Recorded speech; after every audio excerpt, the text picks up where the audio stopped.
Currently, patients who've suffered a cardiac arrest where the heart stops from major trauma rarely survive. Less than 1 out of 10 of these patients leave the hospital alive. EPR, or Emergency Preservation and Resuscitation, is a novel way that we're hoping to try to resuscitate trauma patients who suffered a cardiac arrest.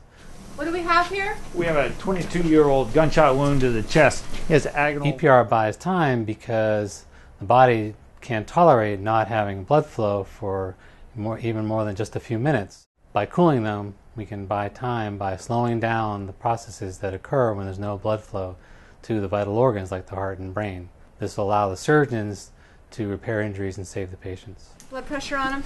A patient might come into the emergency department having suffered a gunshot wound or stab wound, and then we find that the patient doesn't have a pulse. I don't have a pulse anymore, you guys. Somebody needs to start CPR. We don't have any pulse. Routine care for somebody like this would include putting in a breathing tube to help them breathe, putting in large intravenous catheters so we give them lots of fluids and blood, but all these endeavors don't often work. What do you think? Candidate for EPR? What we then do is sometimes open the chest to help do what's called open chest CPR, but this still doesn't work in many circumstances. With EPR, what we would then do is put in a large tube to be able to administer a large amount of ice-cold fluid to the patient in order to cool them down to 50 degrees. Once they're cooled, now we have some time to get the patient to the operating room for the surgeons to control the bleeding, and then we can resuscitate them in a delayed fashion. The interest in using hypothermia therapeutically after various types of problems such as cardiac arrest or trauma came about from noticing that there are patients who drown in cold water and survive incredibly long times underneath the water. So it appears that hypothermia could have a great preserving effect if you have a cardiac arrest. And then both clamps. Yeah. Therapeutic hypothermia after cardiac arrest involves just cooling patients by about 6 or 7 degrees below normal. For EPR, we're talking about cooling them by almost 50 degrees below the normal temperatures. This type of cooling has never been tried before in trauma patients. Before conducting any kind of research like this in patients, we do have to have a significant amount of preclinical work to show that this may work in the situation. Our studies suggest that EPR can save lives. Obviously, a patient who has a cardiac arrest is not in a position to be able to give us consent like we would for a routine type of research study. So in this type of trial, we need to do a community consultation where we tell the community about this project that we're trying to do and get their feedback. And we also disclose this to the public so people know that we are doing this trial in this area.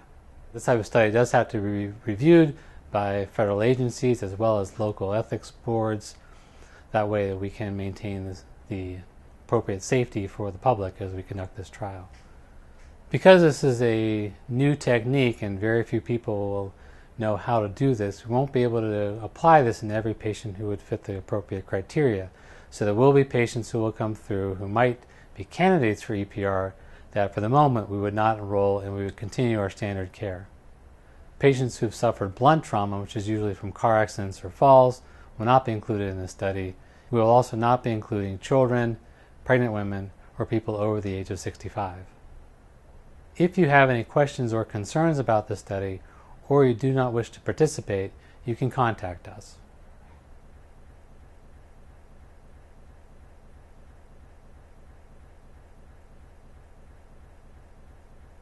We think it will take around 15 to 20 minutes to get the cooling accomplished.